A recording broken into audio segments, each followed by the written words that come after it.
स्वागत है sir show पर। और सर सबसे पहले एक शुरुआत करना चाहेंगे ओवरऑल Q4 जो हमने एक देखा, अब एक स्लो क्वार्टर था कंपनी के लिए। जब सेल्स की अगर बात करें तो रेवेन्यू 2% अप हमने देखा ऑन वाई बेसिस। कैसे सर एक प्राइस फॉल का एक इम्पैक्ट यहाँ पर देख रहे हैं, साथ ही demand issue in API and PFI segment की अगर बात करें तो ओवरऑल कैसे आप व्यू शेयर करना चाहेंगे? गुड आफ्टरनून चांदी बहन, और CNBC को धन्यवाद हमको आमंत्रित करने के लिए। Q4 numbers 2% year on year, yes. अपना API प्राइस थोड़ा एरोशन हुआ है, और API price erosion raw material cost कम हुआ उस वजह से भी हुआ है। तो मार्जिन में ज़्यादा इम्पैक्ट नहीं हुआ है, सेल्स रेवेन्यू में इम्पैक्ट हुआ है। और उसके अलावा हमारा गागिलापुर फैसिलिटी में हमने थोड़ा रेमिडिएशन एक्टिविटीज़ चालू किए हैं। उसकी वजह से थोड़ा प्रोडक्टिविटी कम हुआ है, तो उस वजह से अपना रेवेन्यू 2% से ही बढ़ा है। डेफिनेटली। आगे सर यहाँ से जानना चाहेंगे मुकेश सर, आउटलुक मार्जिन्स के फ्रंट पर अगर बात करें, हायर R&D एक्सपेंस जो है जो कि हम देख रहे हैं, फिर रेमिडिएशन कॉस्ट देख रहे हैं अगर गागलीपुर प्लांट की, तो मार्जिन्स आउटलुक कैसा है? If not in terms of number अगर आप शेयर कर सके, बट ओवरऑल कैसे देख रहे हैं? हम कोशिश कर रहे हैं कि ये मार्जिन सस्टेन करें, और क्वार्टर ऑन क्वार्टर कैसे इम्प्रूव करें, ईयर ऑन ईयर कैसे इम्प्रूव करें। और हमारा रेमिडिएशन एक्सपेंसेस हमने पहले भी अर्निंग्स कॉल में एक्सप्लेन किया था कि Q1 Q2 में रहेगा, जारी रहेगा, बट थोड़ा थोड़ा कम होता रहेगा। Q3 ऑनवर्ड्स उसका खर्चा और भी कम हो जाएगा। और मार्जिन एंड R&D एक्सपेंसेस हमारा 5 से 6% के आसपास रहा है पिछले साल, और इस साल भी हम देख रहे हैं कि 5 से 6% के आसपास रहेगा। और R&D एक्सपेंसेस करते हुए भी हम ये कोशिश करेंगे कि हमारा मार्जिन सस्टेन रहे और इम्प्रूव रहे। डेफिनेटली। आगे सर यहाँ से जानना चाहेंगे, जो न्यू एक्विजिशन है, कंपनी ने जो एक्वायर किया है स्विस CDMO सेन केमिकल्स इन अप्रैल, तो यहाँ पे एक अपडेट सर लेना चाहेंगे। यहाँ पर अगर देखने जाए GLP-1 स्पेस कंपनी जो एंटर करने के लिए कैसे एक हेल्प कंट्रीब्यूशन यहाँ से आप देख सकते हैं, और उसका भी एक अपडेट यहाँ से लेना चाहेंगे। जी जरूर। हाई ग्रोथ मार्जिन प्रोडक्ट है पेप्टाइड्स, एंड इसका market size billions of dollar है। और हमने ये अपॉर्चुनिटी पिछले 1-1.5 साल से प्रोजेक्ट डेवलपमेंट की तरह देख रहे थे। फिर हमको लगा कि इट्स बड़ा अपॉर्चुनिटी है, तो उस हिसाब से हमने कंपनी को अक्वायर किया।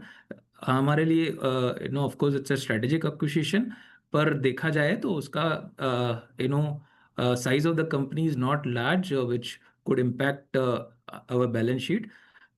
हमारा ये था कि हमारा R&D कैपेबिलिटी बढ़ जाए और हम थोड़ा जल्दी इसमें एंटर हुए, तो उस हिसाब से हमने इस एक्विजिशन को किया है। एंड हम देख रहे हैं कि अगले 2-3 साल में इसमें बहुत सारा हमारा स्ट्रेटेजी वर्कआउट होगा, और हमारा एंट्री सून होगा। और 3-4 साल में हम देख रहे हैं कि इसमें बहुत बढ़िया ग्रोथ रहेगा। सर गागिलापुर प्लांट जो आपने यहाँ से मेंशन किया था, तो वो डोजेज फैसिलिटी जो यहाँ से कंप्लीट हुआ है उसका एक स्टेटस जानना चाहेंगे, और पॉसिबल री inspection and impact for few drug approvals वो कैसे देख रहे हैं, इसको लेकर आप? श्योर, मैं आपको स्टेप बाय स्टेप कोशिश करता हूँ आपको क्लैरिफाई करने के लिए।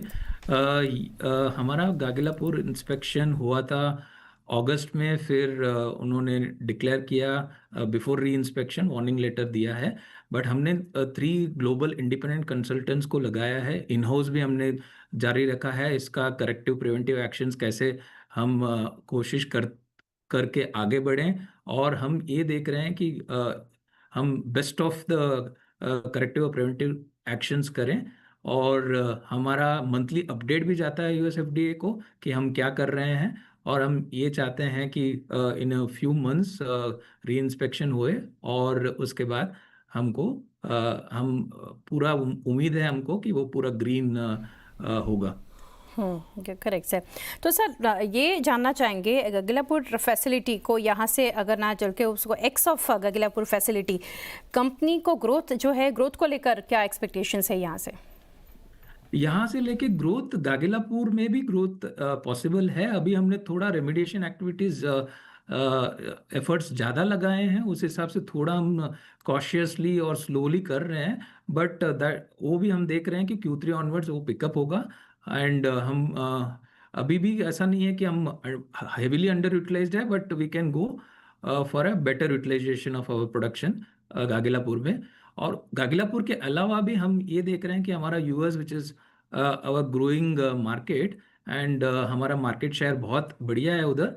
हम देख रहे हैं कि वहाँ के ग्रोथ प्रोस्पेक्ट्स बहुत बढ़िया रहेगा। और उसके अलावा हम काफ़ी कुछ नए प्रोडक्ट्स वहाँ लॉन्च किए हैं, उसका भी हम देख रहे हैं कि ग्रोथ ट्रेजेक्ट्री बहुत बढ़िया है। और हम वो Q4 में भी देखे हैं और आगे भी देखेंगे कि हमारा यूएसए रीजन एग्जिस्टिंग प्रोडक्ट और न्यू प्रोडक्ट जो भी हमने लॉन्च किया है वो उसका ग्रोथ जारी रहेगा। उसके अलावा हम ये भी देख रहे हैं कि rest of the world also हमारा growth trajectory will come back.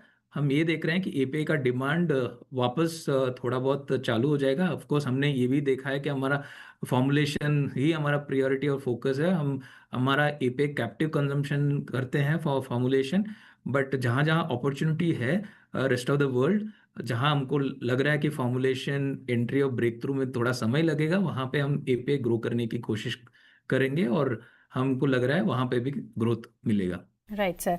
Sir, when are you expecting the greenfield facility at Genome Valley to come on stream? और साथ ही यहाँ पे एक वेटिंग था US FDA plus European inspection. Yes, genome valley का काम पूरा हो गया है और हमने प्रोडक्शन ऑलरेडी चालू कर दिया पिछले साल ही फॉर प्रोडक्ट्स जिसका इंस्पेक्शन नेसेसरी नहीं है। और हम ये देख रहे हैं कि Q2 में इंस्पेक्शन एक्सपेक्टेड है और क्लोजर टू Q2 एंड हमारा जो प्रोडक्ट्स US FDA के इंस्पेक्टेड होते हैं वो चालू हो जाएंगे और Q3 Q4 वहाँ पे बढ़िया ग्रोथ रहेगा और अगले साल और अच्छा प्रोडक्ट प्लांट का यूटिलाइजेशन रहेगा। जी डेफिनेटली। तो सर न्यू लॉन्चेस जो है वो कैसे कंट्रीब्यूट कर रहे हैं to the US business and what is the pipeline of products?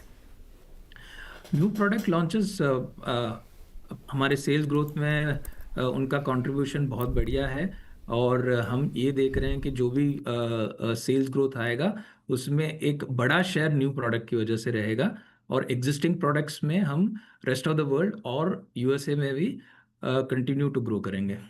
Couple of points sir, Mukesh sir यहाँ से जानना चाहेंगे कैपेक्स को लेकर कैसे प्लान है कंपनी का और to the tune of how much. साथ ही जानना चाहेंगे फंड रेज कैसे करेंगे और आउटलुक ऑन नेट डेट। हाँ जी, हमारा नेट डेट काफ़ी कम हो गया था मार्च में और हमारा एक्विजिशन हुआ अप्रैल में, तो थोड़ा हमको बोरोइंग करना पड़ा एंड ऑल्सो हम इंटरनल अक्रूवल भी अच्छा रहा। पिछले साल हमने हमारा ऑपरेटिंग कैश फ्लो 866 करोड़ था और इस साल हम ये देख रहे हैं कि इन्वेस्टमेंट थोड़ा ज़्यादा रहेगा in terms of acquisition of Sen और उसके अलावा कैपेक्स लगभग 600 करोड़ के आसपास हम सोच रहे हैं कि कैपेक्स होगा। करेक्ट। सर लास्टली जानना चाहेंगे ANDA को लेकर कुछ यहाँ से कुछ पेंडिंग अप्रूवल्स है US यूरोप मार्केट्स और अदर रीजन्स, वो अभी क्या सर अपडेट्स है जो अप्रूवल के लिए पेंडिंग है ANDAs? ANDA अप्रूवल जो पेंडिंग है गागिलापुर फैसिलिटी का थोड़ा समय लगेगा, वो री इंस्पेक्शन होने के बाद हो जाएगा और बाकी रीजन्स का यूरोप वगैरह का वो रेगुलर प्रोसेस है, उसमें कोई देरी नहीं होगी। और जो गागिलापुर में हम जो भी हम फाइल किए हैं एज अ रिस्क मिटिगेशन, हम दूसरे फैसिलिटी हमारी जीनोम वैली है उसमें भी हमारा फाइलिंग चालू है। तो उसके अलावा हम ये देख रहे हैं कि जो भी new filing pending for approval है उसका हमने बड़ा सेल्स ग्रोथ इस करंट ईयर में सोचा नहीं है। तो हम ये देख रहे हैं कि हमारे टाइमलाइन के हिसाब से लॉन्च और हमारा स्ट्रेटेजिक सेल्स के हिसाब से वो टाइमली हो जाएगा और FY27 का कंट्रीब्यूशन उस नए प्रोडक्ट के अप्रूवल से भी हो जाएगा। जी और उसके अलावा वैसे हमारा नया प्रोडक्ट्स अक्रॉस अदर प्लांट में भी हो रहा है, जैसे हमारा जीपे फैसिलिटी USA में है, वहाँ पे जो भी नए प्रोडक्ट्स हमने लॉन्च किए हैं उसका अच्छा रिजल्ट्स ऑलरेडी दिख रहा है और हम ऑनको में भी नए फाइल्स कर रहे हैं, उसका भी 1 से 2 साल में नया प्रोडक्ट लॉन्च हो जाएंगे। और जिनोम वैली में भी हम कंटिन्यूसली नए प्रोडक्ट ट्रांसफ़र कर रहे हैं जो गागिलापुर में है, और नया प्रोडक्ट भी लॉन्च कर रहे हैं जिसका सेल्स ग्रोथ बढ़ेगा, और हमारी प्रोडक्शन कैपेसिटी यूटिलाइजेशन भी बढ़ेगी। डेफिनेटली मुकेश सर काफ़ी डिटेल्स हमारे साथ शेयर की। Thank you sir for connecting, it's a pleasure interacting with you and best wishes for coming quarters. Thank you again. धन्यवाद, थैंक यू।